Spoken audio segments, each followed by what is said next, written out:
солҳои охир дар фазои иттилоотии кишвар рӯҳияи ваҳдатофарӣ бештар шуда, тамоми расонаҳои кишварамон новобаста ба шакли моликият ва таъиноташон дар ин самт бо мақсади таҳкими амният ва ормонҳои миллӣ кору фаъолият мекунанд. ба андешаи мо дар масъалаи бозтоби раванди сулҳоварӣ, расидан ба ваҳдати миллӣ ва гиромидошти ин санаи муҳими таърихӣ, радиои Тоҷикистон ҳам мақоми хоса дорад. кормандони радио ба ин мавзӯъҳо ҳамеша таваҷҷӯҳ намуда, ҷиҳати ба шунавандагон фаҳмонидани арзиши ваҳдати миллӣ, кӯшишу талошҳо ва ҷонисориҳои фарзанди фарзонаи миллат, пешвои миллат муҳтарам Эмомалӣ Раҳмон дар роҳи расидан ба он зарурат ва аҳамияти бештар пайдо кардани рӯҳияи ваҳдатсозӣ дар замони муосир пайваста барномаҳо пахш менамоянд.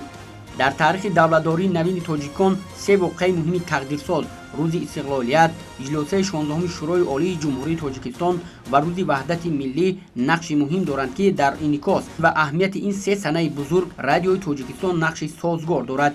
ин се воқеа ба ҳамдигар пайванди ногусастанӣ дошта, ҳамдигарро такмил медиҳанд. ба ин мазмун кормандони радиои Тоҷикистон ҳамеша талош меварзанд, ки раванди воқеии зиндагии имрӯзаро инъикос кунанд. 9 сентябр рӯзи шанбеи соли 1991 вакилони парлумони Шӯрои Олии Тоҷикистон дар иҷлосаи ғайриновбатии эъломияро оид ба соҳибистиқлолии Тоҷикистон қабул карда, ҷомеаи ҷаҳониро аз ин иқдоми хеш огоҳ карданд. ҳамон рӯзҳо Улмаси Одил ба ҳайси хабарнигори парлумонии радиои Тоҷикистон шунавандагони ҷумҳуриро аз ҷараёни кори вакилони мардумӣ ҳамарӯза воқиф мекарданд.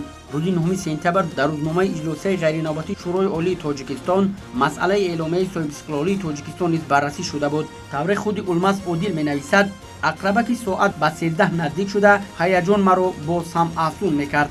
ровии варзидаи Тоҷикистон Ашур Ашуров бо иттилои он ки имрӯз дар душанбе иҷлосаи ғайриновбатии Шӯрои Олии Тоҷикистон ба кори худ оғоз бахшидааст, риштаи суханро ба ман дод. бо як ҳаяҷону эҳсос ва меҳвари бепоён сухан кардам. ҳамдиёрони азиз, имрӯз дар таърихи миллати тоҷик саҳифаи наве боз шуд. Тоҷикистон шуруъ аз ҳамин рӯз, яъне 9 сентябри соли 1991 аз соҳибистиқлолии худ иттилоъ медиҳад. дар ин бора имрӯз вакилони халқ дар иҷлосаи ғайриновбатии Шӯрои Олии Тоҷикистон қарор ба тасвиб расонида, эъломияро дар бораи истиқлолияти давлатии Тоҷикистон якдилона қабул карданд. ҳамватанони азизу арҷманд, соҳибистиқлолӣ муборак бошаду давлати тоза истиқлол поянда бод. ҳамин тавр дар фазои ватан ва миёни васоити ахбори омма ин мужда аввалин маротиба аз радиои Тоҷикистон садо додааст. аз дигар санаҳои муҳими сиёсӣ ва таърихӣ дар ин солҳо баргузор гардидани иҷлосаи 16-уми Шӯрои Олии Ҷумҳурии Тоҷикистон даъвати 12 буд, ки рӯзи 16 ноябри соли 1992 дар қасри арбоби калхози ба номи Уронхоҷаеви ноҳияи Хуҷанд баргузор гардида, то 2 декабри ҳамин сол ҷараён гирифт. бо назардошти моҳият ва нақши созандаи худ, иҷлосаи таърихии 16-уми Шӯрои Олии Ҷумҳурии Тоҷикистон аз ҷумлаи рӯйдод ва воқеаҳои рангини таърихи навини тоҷикон буда, ба сарнавишти давлати соҳибистиқлол, инкишоф ва мустаҳкам гардонидани низоми сиёсии демократӣ дар Тоҷикистон мусоидат намудааст. ҳамин аст ки бо гузашти солҳо қимату манзалати ин иҷлосия боз ҳам афзунтар мегардад. раиси тозаинтихоби Шӯрои Олӣ кори худро бо баёни изҳороти мушаххаси воқеъбинонаву дурандешона шурӯъ намуд. аз ҷумла раиси Шӯрои Олӣ муҳтарам Эмомалӣ Раҳмон гуфтанд: ман пеш аз ҳама барои муътадил гардонидани вазъи ҷамъиятию сиёсии ҷумҳурӣ ва қатъи хунрезӣ тадбирҳо меҷӯям. ин суханони ҷонбахш ва рӯҳафзои Эмомалӣ Раҳмон ба дили мардум, ки аз фардои кишвару давлат ва зиндагии оромона ноумед гашта буданд, аз нав шӯълаи умед бахшид. дар он давра масъалаи муҳими дигаре, ки дар мадди назари сиёсати дохиливу хориҷии кишвар қарор дошт, ин ба ватани худ баргардонидани гурезаҳою муҳоҷирони иҷборӣ, барқарор намудани манзилҳои харобгардидаи онҳо ва фурӯ нишонидани оташи ҷанги шаҳрвандӣ буд. дар натиҷа шуруъ аз соли 1993 бозгашти шаҳрвандон ба ҷойҳои зисти доимии миллат, алалхусус аз Афғонистон шуруъ шуд. дар натиҷаи заҳматҳои пайгирона гурезаҳо ба ватан баргаштанд. дар пайи дастгирии сарвари давлат дар радиои Тоҷикистон барномаи Хоки ватан ба вуҷуд омадааст. мувофиқи маълумоти китоби таърихии радиои Тоҷикистон, барномаи мазкур дар давраи солҳои 1993-1994 то моҳи декабри соли 1996 бештар аз 800 маротиба аз эфир садо дод. тавассути ин барнома тақрибан 60 000 нафар аз Тоҷикистон ба хешу ақрабои худ муроҷиат намуданд. 50 000 нафар аз Афғонистон ба ҳамдиёрони худ паём фиристоданд. беш аз 200 000 нома хонда шуд. 150 000 мусоҳиба бо намояндаҳои созмонҳои байналмилалӣ ва комиссияи созмони милали муттаҳид оид ба умури паноҳандагон доир карда шуд. 750 суҳбат бо намояндагони мақомҳои гуногуни ҳукумати Тоҷикистон, 400 гузориш аз ҷойи воқеа, 800 гузориш аз маросими истиқболи фирориён ва вазъи рӯзгори онҳо дар минтақаҳои гуногуни ҷумҳурӣ таҳия карда шуд. инчунин беш аз 750 суҳбату мусоҳиба бо намояндагони илму адаби дохил, 50 мухбирнома, 38 хитобаву муроҷиат, 30 ҳисобот ва 12 изҳорот пахш карда шуд. ҳамин тавр гурезаҳои охирин 16 ноябри соли 1997 ба ватан баргаштанд ва барномаи хоки ватани радиои Тоҷикистон рисолати таърихии худро ба субут расонид ва Тоҷикистон ба марҳилаи нав давраи созандагию бунёдкорӣ ворид шуд. таҷрибаи ваҳдатофарии радиои Тоҷикистон ҳамчун падидаи неки расонаӣ ҳоло ҳам дар минтақаҳои даргир амсоли Сурия, Ироқ, Сомалӣ ва ғайра баҳри хомӯш кардани муноқишаҳои сиёсӣ омӯзанда аст. 27 июни соли 1997 ба диёри кӯҳанбунёди мо сулҳ омад. ҳамаи шуморо ба ин хабари хуш муборакбод мегӯем. пас аз садо додани ин хушхабар, суруд бар матни Мавлоно Ҷалолиддини Румӣ дар иҷрои Саидқул Билолов садо дод, ки оғозаш чунин буд: آفتابا باری دیگر آفتابا باری دیگر خانه را پر نور کن دوستان را شاد گردان دشمنان را کور کن آفتابا باری دیگر خانه را پر نور کن دوستان را شاد گردان دشمنان را کور کن. ин тарона гӯё давоми мантиқии хушхабари расонидашуда буд. он рӯзи шодию сурури кормандони радиои Тоҷикистон ҳадду канор надошт, зеро интизориҳо ниҳоят бор овард ва он ҳам бошад истиқрори сулҳ дар сарзаминамон буд. аввалин расонандаи ин хушхабар радиои Тоҷикистон аст. масъалаи бозтоби ваҳдат дар радиои Тоҷикистон тобиши гуногун дорад. дар навбати аввал барномаҳоеро метавон ном бурд, ки бевосита ба масъалаи мавриди назар тааллуқ дошта, дар онҳо арзиш ва аҳамияти ин санаи таърихӣ бозгӯ шуда, роҳи тай кардаи раванди сулҳи Тоҷикистон нақл ва иқдомҳои пешвои миллат дар роҳи расидан ба ваҳдати миллӣ тавсиф карда шудааст. ин гуна барномаҳо аз рӯи сабти нигориш хусусияти илмию оммавӣ ва тавсифӣ дошта дар позитсияҳо садо медиҳанд. барномаҳои дигар бевосита ба мавзӯи ваҳдат бахшида нашуданд, аммо бо ин ё он муносибат ба он алоқамандӣ пайдо карданд. дар онҳо пешравиҳои соҳаҳои ҳаёти иҷтимоӣ, муваффақиятҳои ин ё он вилояту навоҳӣ, дастовардҳои замони истиқлолӣ ва амсоли ин инъикос шудааст, ки дар маҷмӯъ ғояи ваҳдатсозиро талқин мекунанд. аз соли 1993 то соли 1997 дар радиои Тоҷикистон барномаи хоки ватан пахш мешуд. ин барнома барои мардуме, ки соли 1993 аз таъқиби силоҳбадасон аз Тоҷикистон ба Афғонистон фирор карданд, таҳия мешуд. тими хеле бақуввате мо созмон дода будем, як гурӯҳи хеле бақувват аз ҳисоби ҷавонони хеле бо маҳорату ба ҳамин касби журналистика, масалан хеле фидоӣ. масалан он вақтҳо ҷумаи мирзо журналисти шинохта ҳастанд, ҳам мешиносад. вай буд. асоби суннатӣ, шаҳлои Насриддин, фарзанди нависандаи хеле машҳуру ҳоло зиндаёд устод Иноят Насриддин ҳамроҳи мо кор мекарданд ва шогирди ман буданд, шаҳлоҷон ва Чаманорои Холиқ ва як гурӯҳ умуман ҷавонони хеле чирадаст дар касб буданд, ки ин кор барои ман осон шуд. онҳо ҳам барномаҳои маълифи худашон доштанд, ҳам барои барномаи хоки ватан рафта сабтҳо меоварданд аз мардуме, ки аз хонаву дарашон масалан пароканда шуданд дар ин ҷо ҳам хештабори онҳое, ки дар Афғонистон фирорӣ шуданд, дар ҷои Душанбе ва дигар ноҳияҳо буданд. мо онҳоро ҷустуҷӯ мекардем, пайдо мекардем, садояшонро мегирифтем ва аз ин ҷо садои хештабори инҳоро пахш мекардем, аз он ҷо мактубҳои онҳоро барои мо меоварданд. хеле мехоҳам ёдовар шавам аз Ҷалолиддин Садриддӣ, хеле ҳамкори хуби ман, ки хеле кӯмак карданд дар ин барнома, саҳмгузор буданд. ба ҳар куҷое мефиристодам, мерафт. ҳарфе ки ман кор дорам ё ки ҳоло наметавонам, ин набуд дар идораи мо, ё ки асҳоби суннатӣ ҳоло дар روزنامه فعالیت دارن می رفتن ثبت می آوردن و این برنامه خیلی هدفمند می شد. هر بار هر شمارهش هدفمند و نشان‌رس می شد و من نمی توانم از آنها یاد نکنم. در روزهای اول شماره پناهندگان در افغانستان 90,000 نفر بود. حدود 30,000 نفر به وطن مستقلانه برگشته، 60,000 دیگر در آنجا باقی ماندند. آن سالها در شهر مزار شریف شماره زیادی مهاجران تاجیک را دیدن ممکن بود که وضعیتی بد روانی داشتند. از بس که از تاجیکستان خبرهای مدهش میشنیدند، روز تا روز امیدشان به بازگشت کم میشد.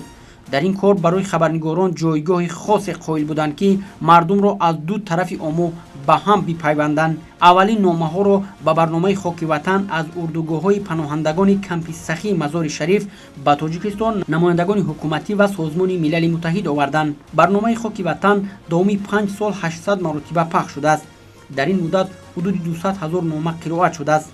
110,000 نفر از دو سوی آمو به هم نامه نوشتند.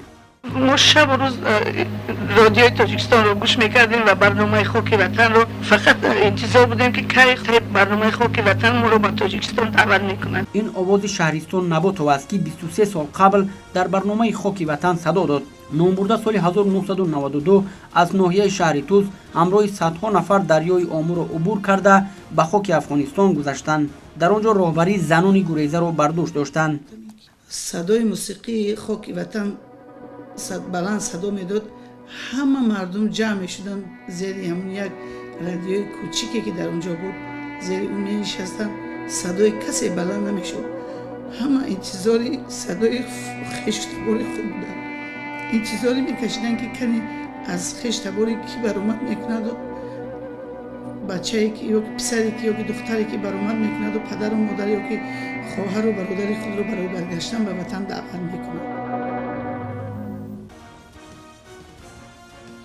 شیرعلی مصطفی قلوف روزنامه‌نگار ورزیده 9 مرتبه به اردوگاه گریزگان تاجیک به افغانستان سفر کرده است. سلسله برنامه‌های شیرعلی مصطفی قلوف در آن سالها در تلویزیون تاجیکستان با نام‌های بازگشت و واغریبا پخش می‌شد. با گفته محققان برنامه‌های بازگشت، خاک وطن و واغریبا در برگردانیدن حدود 800,000 گریزگان نقش مؤثری داشتند. وقتی ما به افغانستان سفر کردیم سال 1993 ماه فوریه، برنامه رو انا پیشنهاد کردیم با نام واغریبی.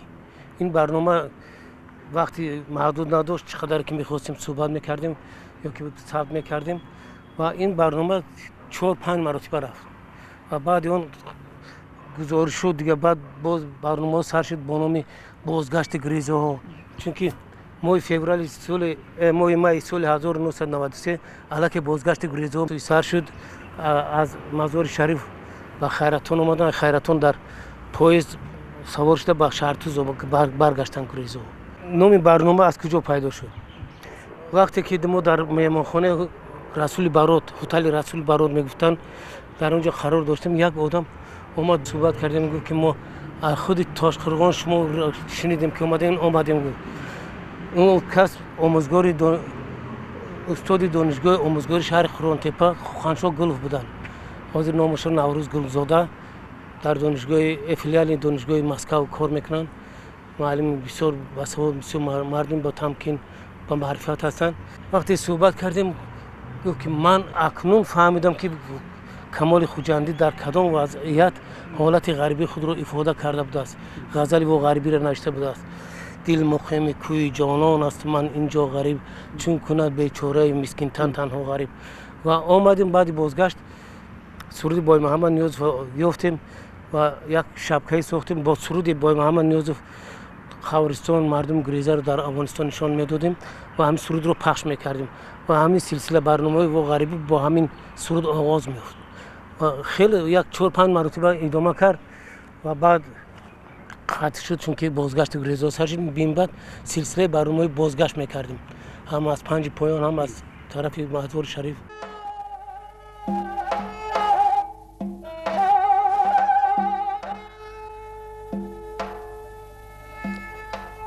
اینجا کمپ سخی است. مدت 6 ماه می شود که در اینجا 30,000 همدیاران ما سکونت دارند. هر یک روز و شبی که زیر این خیمه ها می گذارد یک صحیفه مدهش و تلخ است برای هر یکی آنها. روز و شب از این خیمه ها دای جانگدازی زنان و طفلان، پیران و موی سفیدان به فضا می پیچد. یکی مادر گم کرده و دیگر فرزند، سیومی از خواهر جدا شده و چهارمی از پشیمانی. بسیار خستانم شما نزد ما اومدید. هزاران تشکر به شما. من التماس دارم از حکومت جمهوری، از تمام خلق تاجیک، ما فرزند شماییم، شما فرزند ما ملت شما ملت ما رو به هم خارج وارد همیشه نگذارید. من التماس دارم.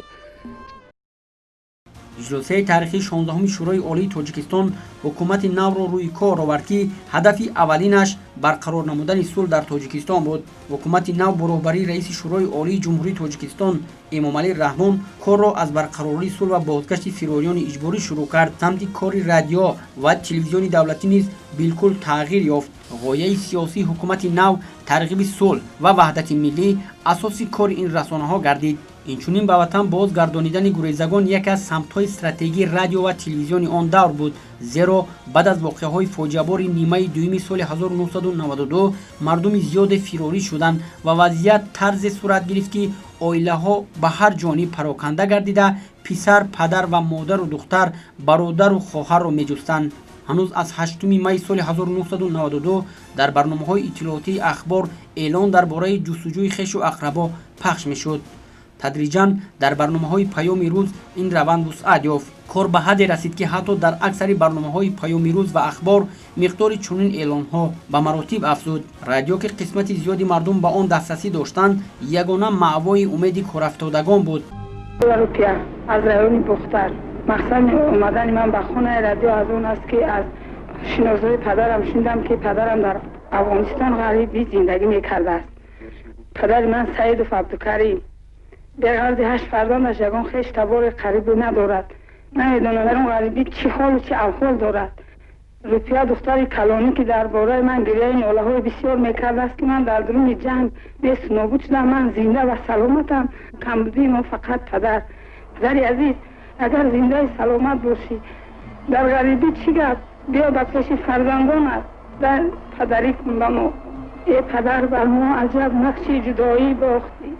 در مراد خویش بودیم مراد من ساختی. در مراد خویش بودیم داشتیم عیشی کلان خانه عیشی ما رو ماتم سرای ساخت. از جانب دیگر رهبریت رادیو نیز راهی برطرف کردن چنین وضعیت را پیوسته جستجو می‌کردند، زیرا بر اثر شدت پیدا نمودن جنگ شهروندی یک قسم هم‌ملتان ما به خارج و دولت‌های اسلامی افغانستان، پاکستان، ایران، فدراسیون روسیه، جمهوری‌های قرقیزستان، ازبکستان، ترکمنستان و دیگر کشورهای اتحاد دولت‌های مستقل فراری شدند و تشکیل یک برنامه می‌توانست جهتی به وطن برگشتن آنها مساعدت نماید. در همون شب و روز پول شد رادیو تلویزیون برای بازگشت گریزه‌ها، چون که همون وقت هم رادیو بغیر از این روزنامه و مجله کار میکردن، فعالیت داشتن، لیکن کو آدرس گریزه آدرس معین نداشت، پشت کار نمیکرد، گازت را برده رساندن نمیتونستن و همین یگانه امیدی که مردم داشت همین رادیو بود و تلویزیون تاجیکستان. و رادیو در حقیقت نقش بزرگی بود. شب و روز بچه‌ها مهنت میکردن، زحمت میکشیدن و مردم رو به وحدت به یگانگی به وطن دعوت میکردن. بعد از فراری شدن اپم که با اهل بیتش با همه فرزندانش با شوهرش یک جای رفته بودن، مادرم به نهایت بسیار گریه میکرد. هر روز که ما خاک وطن رو گوش میکردیم در رادیو که چی میگویند، کی صلح میشد، کی آنها بر میگردند، مادرم فقط بر من میگفت نمیخیزی اپت فیراد کنی. گفتم میلش. یک روز به خود قرار دادم که رفتم من هم در خانه رادیو اپای خود رو به وطن دعوت میکنم. تا رادیو در پیشم گوش ایستادم که یکی گفت که گوش دهید به صدای دلی مغفرت.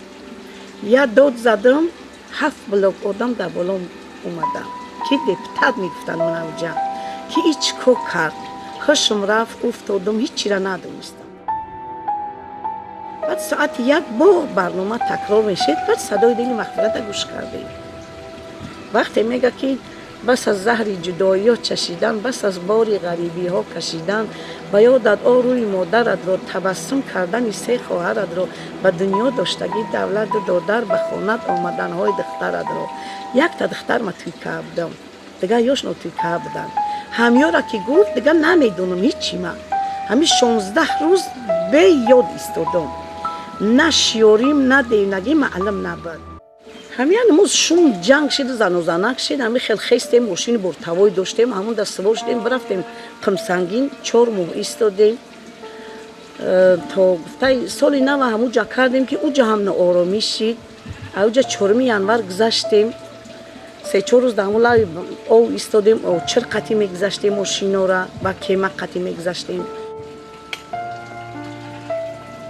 از آن روزهای پردهشت تنها خاطراتی که باقی مانده است این چاه آبکشی می باشد و باید گفت که در آن سالها از جانب حکومت افغانستان برای فراریان تاجیک خط آب نوشاکی از زیر زمین کشیده شد و از آن مهاجران ما استفاده می بردند و امروز نیز این خط آب نوشاکی در اینجا باقی مانده است.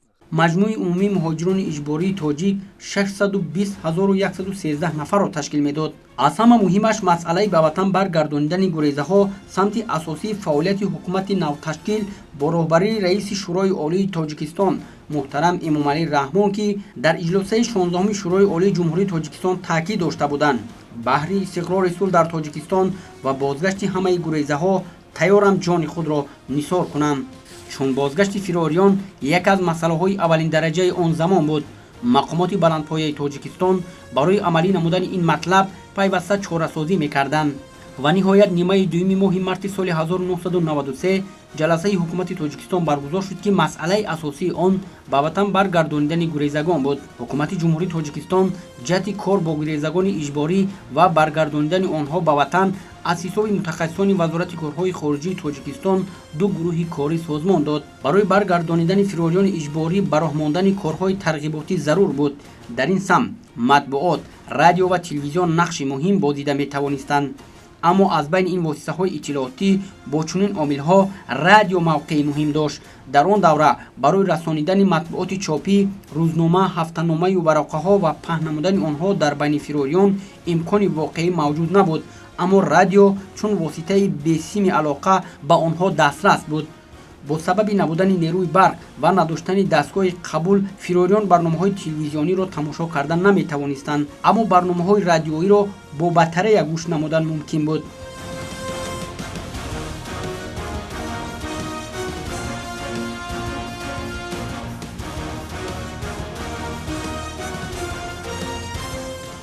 ما هر سحر با ساعت 6 بعد البته در ساعت 1:15 دقیقه برنامه همه خاک وطن به از تخت سلیمان رو گوش میکنیم و از همین چنین خلاصه برادیم که انا با رادیو جمهوری، با کارمندان، همه کارمندان رادیو جمهوری منتداری زیاد بیان میکنیم برای چی کردن وارد کردن همین برنامه شون.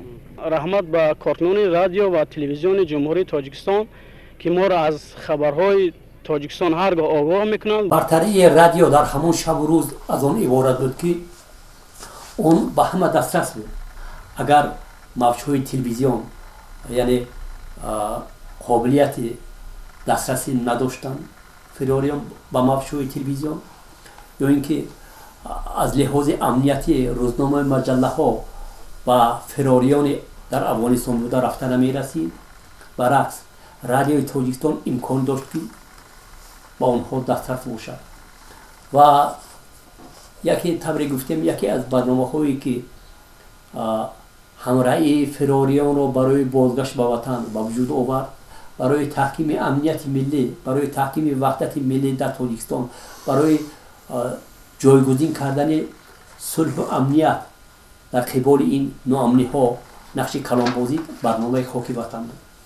برنامه خاک وطن من گفتم میتوانم که پیش از همه با دستور و هدایت های پیشوای معظم ملت پرزیدنت جمهوری تاجیکستان امامعلی رحمان که دستور داده بودند که برای بازگردانیدن فراریان که یکی از سمت های مهمی سیاست وحدت آفرین حکومت جمهوری تاجیکستان بود، تهیه گردد و این برنامه از 29 مارس سال 1993 تا سال 1997 بیش از 850 مرتبه صدا داد. از میان رسانه‌های الکترونی اخبار هنوز اینترنت تشکل نیافته و موقع مهم نداشت، اما رادیو در شرایط تاجیکستان در بازار رسانه‌ای آن وقت پیشرفت بود. در شرایطی که ارتباط منطقه ها کاملا از بین رفته بود، رادیو قادر بود چون واسطه مقتدر ارتباط برای تبادل نظر ساکنان منطقه های گوناگون مملکت دعوت آنها به صلح و ثبات خدمت کند. از طرف دیگر نه تنها فراریان خارجی بلکه گریزگان داخلی نیز به یک مرکز ارتباط نیاز داشتند و در آن شرایط تنها رادیو امکان داشت رابطه دوجانبه آنها را به میان آورد. به این خاطر نسبت به دیگر نمودهای وسایل اخبار عامه بر رادیو بیشتر توجه ظاهر می‌کردند، چون که این رسانه می‌توانست در حل مشکلات حکومت و فراریان اجباری نقشی حل کننده باشد و در برابر دیگر وزارت و اداره با کمیته دولتی تلویزیون و رادیو جمهوری تاجیکستان نیز سفارش داده شده بود که در حل این مسئله مساعدت و در بابت به وطن برگردانیدن فراریان برنامه‌های خاصه رادیویی تهیه نمایند. برنامه اول با نام خاک وطن از تخت سلیمان بهتر صبح 29 مارس سال 1993 پخش گردید، ولی در شماره دوم نام برنامه تغییر یافت و شکل درستش خاک وطن از تخت سلیمان خوشتر گذاشته شد. بعد صدا دادن دو برنامه نخست در جلسه عمومی هفته‌انه کارمندان رادیو، محتوای برنامه و نام آن موردی بررسی قرار گرفت. تاکید گردید که عنوان برنامه کمی دراز است و باید کوتاه گردد. همین طریق از برنامه سیوم آن خاک وطن نام گرفت. یگانه همدم و همراز دل فراریان برنامه خاک وطن گردید و همین طور یک برنامه که بعداً جهتی باز هم آوردن تاجیکان و برگرداندن گریزگان خدمت بزرگ کرده است روی کار آمد. این برنامه منبر ابراز افکار فراریان اجباری، همایش نظرها، دعوت هموطنان به وطن، واقعا هم آشتی ملی برای تمام مردم تاجیکستان بود. خاک وطن یگانه منبری بود که برای هر نفر امکان میداد درد دلش را بگوید. اگر همین فکر را محک اصلی قرار دهیم، پس میتوان خلاصه کرد که اجلاس 16 تقدیرساز سببی به وجود آمدن آن گردید. با تدبیر حکومت جمهوری تاجیکستان و دستگیری شورای وزیران جمهوری تاجیکستان، اولین برنامه خاک وطن 29 مارس 1993 روی کار آمد و این برنامه توسط بلندگویک‌ها در 5 پایان برای هموطنان ما پخش گردید. هموطنان ما این برنامه را خوش قبول کردند و برای بازگشت به وطن آنها علاقه آمادگی میدن. برنامه خاک وطن در رادیو تاجیکستان بسیار رسالت خوبی خود را اجرا کرد. یکم هدف این در دل هموطنان از وضع هم‌روزی تاجیکستان آگاهی پیدا نمودن، دوم بازگشت و به بنیادکاری سازندگی دست گرفتن و سوم برای صلح و وحدت ملی یک جای دستی هم فشردن بود. من که به حیث مدیر شعبه مکتب‌های رادیو تاجیکستان ایفای وظیفه می‌کردم، همه روزه توسط نماینده کمیسیون عالی عاید به گریزه‌ها هفته یا 2 یا 3 مرتبه تا تعداد 1000 تا 2000 مکتوب می‌رفتیم. اصلا مکتوب از هموطنان ما این بازگشت به مرز بوم اجدادی یا سراغ و درک یافتن از پیوندان و دیگر بود، یا همزمان یک درخواست موسیقی که از یگان سراینده بود وابسته به موضوعهای وطن و وطن‌دوستی. طریقا نوری چشمم رفت، قوت رفت و درمانم، به شامی بی کسی در کنج عزلت دیده گریانم، به گردون میرسد هر شب صدای آه و افغانم، زی آشوبی غمت سیلاب خون ریزد ز مژگانم، جگر بندی عزیزم مهربانم رشته جانم، کجا قصدی سفر کردی سراغت را نمیدانم.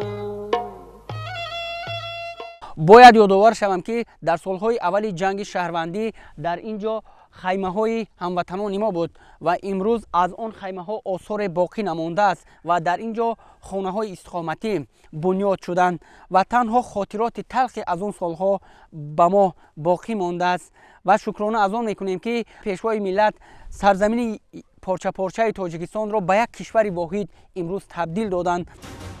идеяи таҳияи барнома маҳсули дониш, афкор, ҷаҳонбинӣ ва эҷоди дастаҷамъонаи роҳбарият ва кормандони радиои Тоҷикистон мебошад, ки бозгашти фирориён ба ватан, барқарории сулҳ ва ваҳдати миллиро ҳадафи ниҳоӣ қарор дода буданд.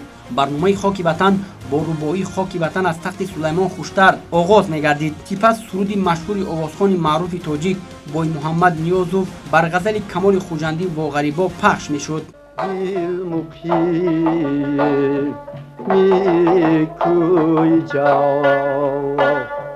نان است من اینجا غریب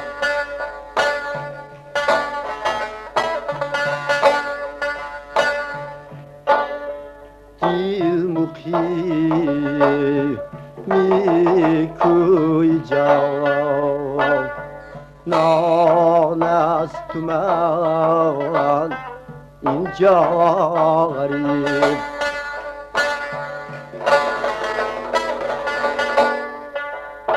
барномаҳои нахуст ҳафтаи як маротиба рӯзи шанбе, аз охири моҳи апрел дар як ҳафта ду маротиба рӯзҳои сешанбе ва ҷумъа 16:15 ба муддати 45 дақиқа пахш гардида, такроран соати 13:15 дақиқа садо медоданд. ба ақидаи муҳаққиқони соҳаи журналистика, таъсис ёфтани барномаи хоки ватан дар радиои Тоҷикистон нахустин қадами мусбат дар иттиҳоди миллӣ буд.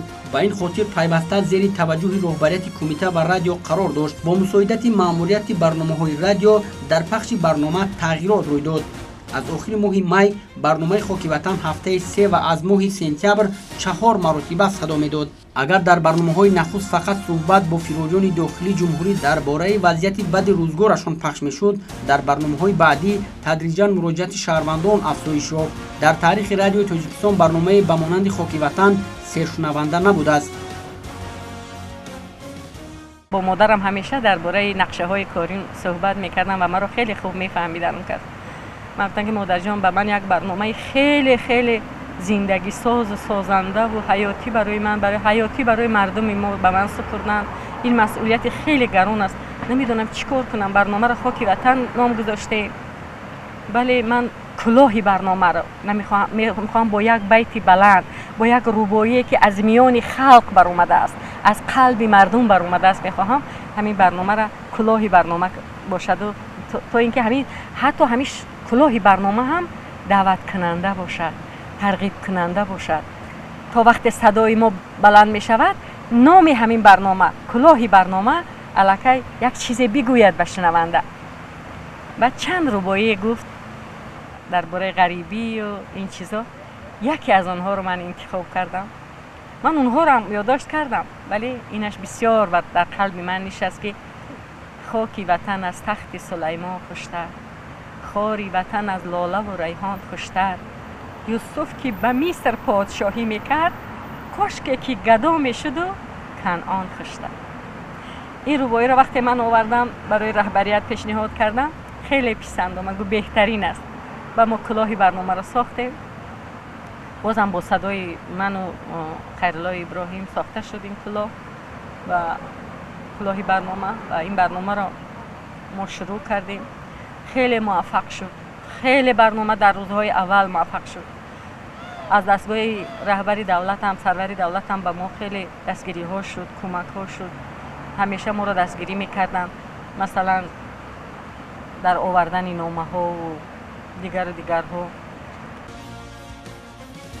санадҳо ба он далолат мекунанд ки маҳдудияти барнома агар аз як тараф ба таъсири равонии он марбут бошад, аз ҷониби дигар ваҳдати миллиро меҳвари аслӣ ва ҳадафи ниҳоӣ қарор додан нақши барномаҳоро ба маротиб боло бурд.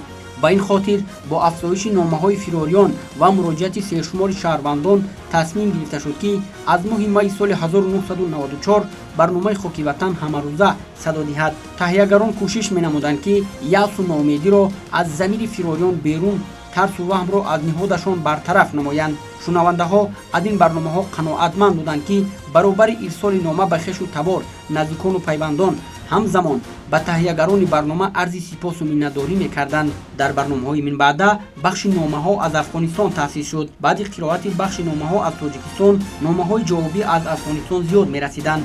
баъзе номаҳо бидуни таҳрир бо лаҳҷа қироат мешуданд. баъзан ин номаҳо тар буданд, чунки бо паром мегузарондан аз дарёи Панҷ баъзан тар мешуданд ин мактубҳо.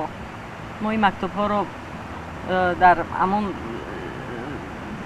тахти ҳамон кабинет гузошта, ҳамон пеши тиреза қоқ мекардем, баъзеашро баъд мехондем.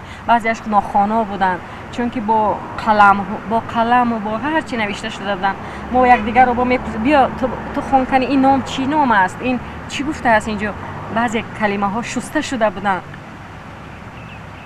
вале мо медонистем ки наҷоти сарзамин, наҷоти ҳамватанони мо ана ҳамин номаҳо ҳастанд. имрӯз ки мо бояд ин барномаро тайёр кунем бо тамоми вуҷуд. ман бисёри онҳоро хонда наметавонистам, чунки гирья ҳамеша панҷаи гирья дар гулӯи ман буд, гулӯгирам мешуд. чун як рубоиҳо, як байтҳое менавиштанд дар бораи ватан, дар бораи масалан ҷоҳу ҷалолашон ки дар ин ҷо, масалан ободкориҳо ин чизо ман хонда наметавонистам. баъзан гирья мекардам, вали раҳбарамон Мансур Султонов мегуфтанд бояд ҳамин хел бошад. шумо ин номаҳоро аз қалби худ масалан убур кунондаву масалан мехонед то дар қалби дигарро рафта нишинад. ин беҳтар аст. баъзан ман мегуфтам шояд ман нахонам, чун ман бегирья хонда наметавонам ин номаҳоро. вақте ки гирездаҳои афғон меомаданд, баъд амуҷа як коғазак гирифтам, гуфтам ягон ручка доре, гуфтане.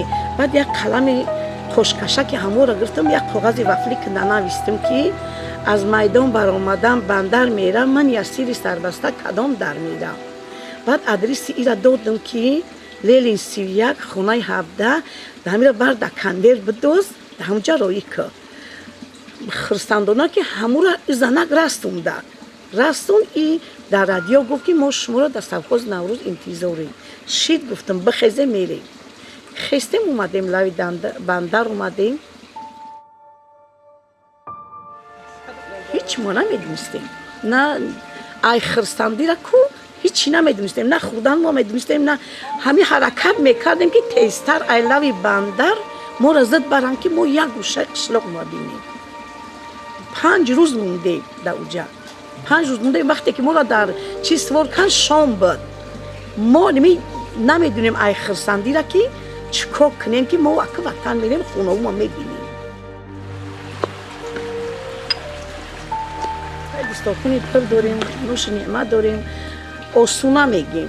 ҳамин рӯзҳои сахта осуна воре дар келано нақл менем, неташид ноташид гуфта нақл менем, шигрона менем ки ба хона дар омадем, ба гоҳу мол задем.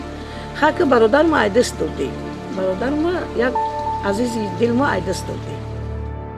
соли 1995 мактуб ва муроҷиатҳои шаҳрвандон ба тадриҷ зиёд гардид. зарурат ба миён омад ки дар як рӯз 2 маротиба ин барнома садо диҳад. ба ҷои барномаи такрорӣ соати 13:15 аксаран барномаҳои нав таҳия мешуд. мардум ташнаи шунидани сухани ҳамдигар, расидан ба дидори якдигар буданд, аз ҷудоии ғарибию бенавоӣ ранҷ мекашиданд. барномаи хоки ватан меҳру муҳаббати ҳамватанонро рӯи мавҷ ва хаймаҳои фирориён ба мавзеи кампи сахии шаҳри мазори шарифи афғонистон мебурд. мавҷҳои пурмеҳри радиои тоҷикистон қалбҳои ҳамватанони моро ба ватан, сарзамини аҷдодӣ гарм месохт. афкори онҳо нисбат ба ҳукумати нав дигаргун шуд. меҳри ватан бо садои радио ҳамоҳанг шуда онҳоро сӯи худ мекашид. ҳазорҳо нафар корафтодагон тавассути радио пайвандону наздикони худро пайдо карданд. одатан барномаҳо рӯҳияи некбинона доштанд. ҳанӯз соли 1993 рӯзномаи адабиёт ва санъат дар мавриди барномаи хоки ватан ва номаҳои фирориён чунин навишта буд: ҳар сӯ пеш аз он ки офтоб сар занад, радиои тоҷикистон ба пахши барномаи хоки ватан шурӯъ мекунад. барномаи хоки ватан дар ин давра тавонист афкори нави фирориёнро оид ба мафҳумҳои ватан, миллат, давлат, ваҳдат ва худшиносӣ ба таври мусбат шакл диҳад. барнома дар тасаввурот ва ҷаҳонбинии онҳо тағйироти куллӣ ба вуҷуд овард. афкори сиёсию иҷтимоии онҳоро дигаргун кард. умеди онҳоро барои сулҳу созгорӣ ва бозгашт ба ватан афзун намуд. дар ҳақиқат нақши радио ва телевизиони тоҷик дар бозгашти гурезо бисёр бузург аст. махсусан радиои тоҷикистон ки дар он давра шабу рӯз ҳамкорони мо баромад мекарданд, мардумро ба ваҳдат, ба ватан даъват мекарданд, ба бозгашт даъват мекарданд. ҳар вақти барномаи во ғарибӣ дар телевизион намоиш дода мешуд, пушти дарвозаи телевизион пур аз мардуми гирезае ки дар душанбе буданд, пур аз гиреза мегардид. шаб намоиша тамошо карда буданд, лекин боварӣ надоштанд ба чашми худ ки оя падар ё модари онҳо ҳаст ё хоҳари онҳо ҳаст ва мардум аз якдигар ҷудо буданд ва кор ба ҳамин дараҷае расида буд ки падар дар Афғонистон, модар дар Тоҷикистон, бародаро дар Афғонистон, падар модар дар Тоҷикистон. рисолати асосии барномаи хоки ватан пурра иҷро гардид. онҳо яъне ки дар бозгашти ҳамватанон ба хоки аҷдодӣ, дар ободонии сулҳу салоҳ бунёдкорӣ саҳм гузошт. яъне ки барномаи хоки ватан баъд аз иҷрои рисолати аслии худ то имрӯз дар хотираи мардум боқӣ мондааст, ҳамчун як барномаи сулҳсоз, як барномаи бунёдкор ва созанда барои миллати мо. амин ҳастем ки рисолате ки радиои Тоҷикистон дар ҳамун шабрӯз иҷро кард, ин рисолати таърихӣ буд. фироёни иҷборӣ дарк намуданд ки ватан ифтихор, шаъну шараф, нангу номус, виҷдону шараф ва обрӯи эътибори мост. ватан азизтарин сарвати бебаҳост ки онро ба ҳеҷ чиз наметавон иваз кард. ватанро интихоб ё хариду фурӯш намекунанд ва чун волидайну бародару хоҳари ҳамтан як бор ва барои ҷовидон дода мешавад. 4 январ ай дарё уст шидам, дар мошин савор шидем. баъд як дод задам ки ака беватан шидам.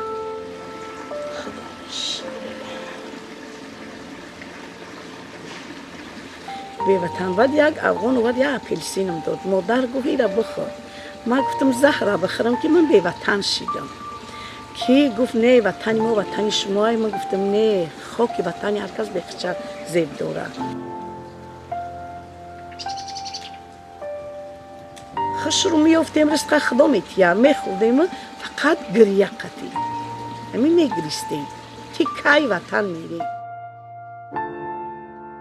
ватан сарнавишту қисмати ҳар фард аст ки аз ибтидо ба бошандагонаш ба мирос гузошта мешавад. бо имзои созишномаи умумии истиқрори сулҳ ва ризояти миллӣ дар тарихи 27 июни соли 1997 дар Москав барои барқарории сулҳ дар Тоҷикистон иқдоми воқеӣ ва ҷиддӣ гузошта шуд. ин санади муҳими тақдирсоз ба ҷангҳои иттилоотӣ низ хотима гузошт. ҳар фарди худшиносу худогоҳ бояд ба ин дастовард эҳтиром гузошта барои такрори чунин ҳодисаҳои номатлуб роҳ надиҳад, зеро натиҷаҳои муқоиматҳои дохилии Тоҷикистон барои мо сабақомӯзанд. муҳоҷирони тоҷик аз қисмати ҷанубии кишвар тариқи роҳи Тошқурғон вориди Камбисахӣ гардиданд ва бояд гуфт ки урдугоҳи Камбисахӣ дар шоҳрҳои асосии автомобилгард қарор дорад. бо қатъи ҷанги дохилӣ давраи нави рушди тарихии мамлакат оғоз шуд ва табиист ки барномаи хоки ватан бо иҷрои рисолати таърихии худ ба саҳифаи таърих кӯчид. вале бо гузашти замон ҳар қадар мо аз он солҳо дур равем, симо, қимат ва ҷойгоҳи он ҳамон қадар барҷаста, воло ва баланд таҷассум хоҳад ёфт. ҳангоми баррасии таҳқиқоти бойгонӣ маълум шуд ки тавассути барномаи мазкур зиёда аз 60,000 нафар аз Тоҷикистон ба хешу ақрабои худ муроҷиат намуданд. 50,000 нафар аз Афғонистон ба пайвандон ва ҳамдиёрони худ номаву паём фиристоданд. беш аз 200,000 нома қироат гардида, 150 мусоҳиба бо намояндагони созмонҳои байналмилалӣ ва комиссияи созмони милали муттаҳид оид ба умури паноҳандагон, 750 суҳбату мусоҳиба бо намояндаҳои мақомоти гуногуни ҳукумати Тоҷикистон, 400 гузориш аз ҷои воқеа, 800 гузориш аз маросими истиқболи фирориён ва вазъи рӯзгори онҳо дар минтақаҳои гуногуни Тоҷикистон, беш аз 750 суҳбату мусоҳиба бо намояндагони илму адаб, 50 мухбирнома, 38 хитобаву муроҷиат, 30 баёния ва 12 изҳорот пахш шудааст. барномаи хоки ватан дар тӯли беш аз 3 сол барномаи беҳтарин ва ба шиносномаи радио табдил ёфта буд. ин барнома ҷиҳати ба ватан бозгардонидани фирориён, ба ҳам омадани тоҷикон, шинохти бештари ҳамдигар, пайванди минтақаҳои гуногуни Тоҷикистон, таҳкими сулҳу субот ва ваҳдати миллӣ хидмати бедариғ намудааст. бинандагони гиромӣ, маҳалле ки айни замон мо қарор дорем, мавзеи Камбисахӣ воқеъ дар шаҳри Мазори Шарифи вилояти Балхи Афғонистон аст ва бояд гуфт ки солҳои аввали ҷанги шаҳрвандӣ шаҳрвандони кишвар барои раҳоӣ аз оташи ҷанг ба кишвари ҳамсоя ва ҳамҷабор дарёи амурро убур намуда ба ин ҷо расиданд ва бояд гуфт ки хотироти талхе аз он солҳо он аст ки дар ин ҷо теъдоди зиёди гурезагон аз гуруснагию сардӣ ба ҳалокат расиданд ва дар ин ҷо оромгоҳе буд ки имрӯз аз он осоре боқӣ намондааст ва дар ин ҷо биноҳои истиқоматӣ қомат афрохтанд.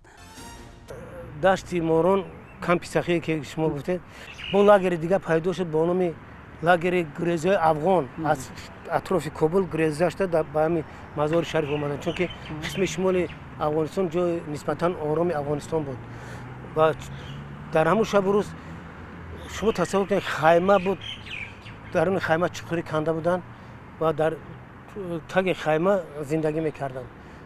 зимистон ниҳоят сард буд ҳамин шамоле ки баъзан дар кино мебинем шамолҳои ғувваст мекунем мегзарад айнан анами шамол дар онҷо буд. тобистон ниҳоят гарм.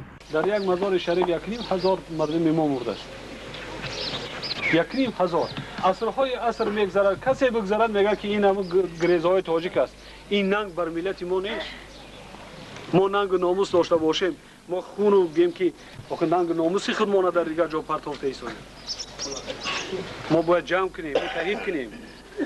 вазифаи мо анамин ҳамон соат гуфтам ки то тинҷи амонӣ нашавад то фарди охирин аз дигар давлат мо барнагардонем ба маскани доимии худ барнагардонем ман худро ором истомем. намехоҳам мана аз ҳаминҷа 5 километр 10 километр не сарҳад аз ҳаминҷа ватандори ҳамин мулку сарзамин дар онҷа вафот кунаду дар хоки мардум дафн кунанд нангу ору номуси мода намерасад. ҳазор мурдааст. гуристонҳои нав пайдо шудааст. ҳазорсолаҳо мегзарад миллати мода таъна мекунад. ҳар як нафаре ки гузарад мегӯяд ин гуристони гурезаҳои тоҷик аст. ин миллати мода вай намешавад. мақсади асосии мо боқимондаро ба ҷои зисти гӯем ки маскани доимӣ баргардондану ҷобаҷо кардан аст. дар шароити ташаннусози солҳои низои дохилӣ метавон гуфт ки сулҳ ҳамдигарфаҳмӣ ва ваҳдати миллӣ дар тоҷикистон аз барномаи хоки ватан оғоз шуд. дар воқеъ аввалин ҷидду ҷаҳди воқеии роҳбарияти сиёсии тоҷикистон барои ба ватан бозгардонидани фирориён барқарории сулҳ ва ваҳдати миллӣ маҳз аз ҳамин барнома ибтидо гирифта буд. беҳуда нест ки президенти ҷумҳурии тоҷикистон муҳтарам эмомалӣ раҳмон нақши барномаи хоки ватанро дар ҳамоиши миллӣ ва баргардонидани фирориён таҳкими сулҳу субот ва худогоҳии миллӣ дар арафаи ҷашнҳои умумимиллӣ борҳо зикр намуда ба нақши он дар як давраи муайяни таърихӣ баҳои баланд додааст. ман ифтихор аз раҳбарияти давлат мекунам ки падарвор масалан мардуми худро ба ҳамин хел ваъда ҳам супурданд ки то охирин фирорӣ то охирин гуреза ба сарзамин барнагардад ман худамро ором ҳис намекунам. ба гурезаҳо баргаштан бо пешниҳоди раҳбарияти кумитаи телевизион ва радио ман ба ҳузури раҳбари давлат рафтам. сарвари давлат дар як ҷаласае дар қатори дигарон маро ҳам хеле аршгузорӣ карданд. заҳматҳои маро ва ифтихорномае ҳам бо дасти худашон ба ман супурданд. сарвари давлат ки ҳамеша дар пештоқи хонаи ман ҳастем ва қадршиносии беҳтарин аст барои ман. ҳамавақт президенти ҷумҳурии тоҷикистон асосгузори сулҳу ваҳдати миллӣ пешвои миллат дар ҳар як ҷашну солгардҳое ки вобаста ба анамин бузургдошти ваҳдати рӯзи ваҳдати миллӣ баргузор мекардад саҳми анин барномаи хоки ватан барномаи воғарибӣ ва барномаи хонаи умедро ҳамавақт ёдовар мешаванд. ва бибинед ки дар журналистикаи пасошӯравӣ ин як намунаи хеле олӣ ҳаст ки мардумро ба ҳамдигар фаҳмӣ овард ва як хусусияти ҳамин ваҳдати миллӣ ё ин ки як хусусияти ҳукумати ҷумҳурии тоҷикистон аз он иборат буд ки барои баргаштани фирориён анамин воситаҳои ахбори оммаро ҳам радио ҳам телевизион ҳам рӯзнома ва ҳам маҷалҳоро ҳадафнок истифода бурд ва тавассути қудрати сухан ҳамватанони мо ба ватан бозгаштанд. برنامه خاک وطن نقش کلان و خدمت بزرگ در این جاده بازی کرد. مهمتر از این، ما تاجیکان بار نخست با تکیه به امکانات‌های بزرگ وسایط اخبار عامه برای بازگردانیدن فیراریان اجباری، ترغیب غایه‌های وحدت ملی و وطن دوستی راه پیدا نمودیم و آن پل شد بین فیراریان، حکومتداران و مردم دیار. قدرت بزرگ سخن بود که کینه و کدورت را از دلها ربود و موقعها را نزدیک نمود. مهمتر از این، افکار یگانه ملی را به وجود آورد که خودشناسی و خودآگاهی ملی، وحدت و هویت ملی اطراف آن میچرخد. سخنی که همه هموطنان ما را دوباره به وطن رساند این بود که اساسگزار صلح و وحدت ملی، پیشوای ملت، پرزیدنت جمهوری تاجیکستان محترم امامعلی رحمان ضمن برآمد خود از طریق برنامه خاک وطن دعوت نمودند که برادران و خواهران دور از وطن، شما را خانه‌تان، زمینتان، باغتان، مکتبتان و خویشاوندان و نزدیکانتان انتظار است. تاجیکستان و خاک اجدادی شما را انتظار است. میدانم سرزمین افغان برای شما نشیمنگاه است، ولی یاد آورید خاک وطن از تخت سلیمان خوشتر. پس از سخنرانی اساسگزار صلح و وحدت ملی، پیشوای ملت، پرزیدنت جمهوری تاجیکستان محترم امامعلی رحمان از طریق برنامه خاک وطن، فیراریان راه پیش گرفتن سوی سرزمین اجدادی خیش.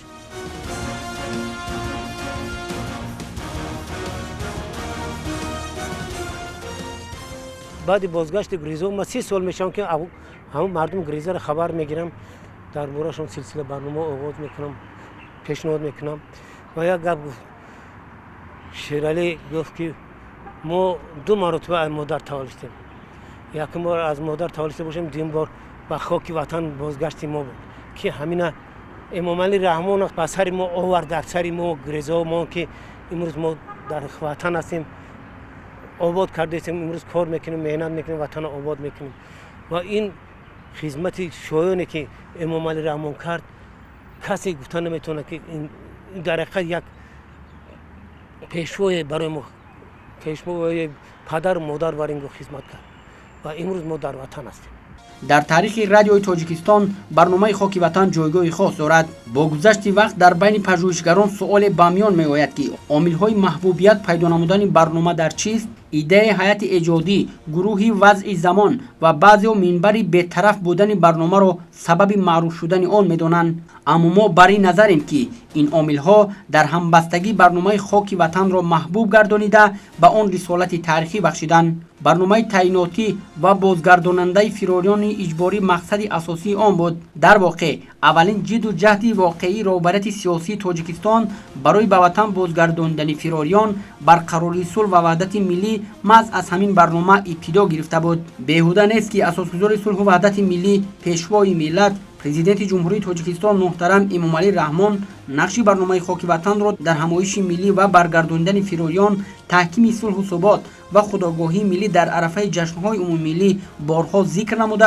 به نقش آن در یک دوره معین تاریخی بهای بلند دادند. از جمله ضمن تجلیل 20مین سالگرد اجلاس 16 شورای عالی جمهوری تاجیکستان بار دیگر نقش تاریخی این برنامه ذکر گردید. برگرداندن گریزه‌ها و مهاجران اجباری، تامین آنها با مواد غذایی و جای کار، برقرار نمودن منزل‌های خراب گشته یکی از حساس‌ترین لحظه‌های روند صلح تاجیکان و از جمله نکوترین اعمال میباشد که در تاریخ معاصر خلق تاجیک با چنین نتیجه نیک انجام یافت. خلاص وحدت که اساس سیاست امروزه جامعه تاجیک است، یک از واسطه‌های تطبیق سیاست ملی محسوب می‌یابد. با این منظور در رادیو تاجیکستان و شبکه‌های آن، صدای دوشنبه، آوازی تاجیک و رادیوی فرهنگ موضوع وحدت و وحدت آفری وسعت پیدا کرده همیشه در سرخط برنامه‌ها قرار دارد.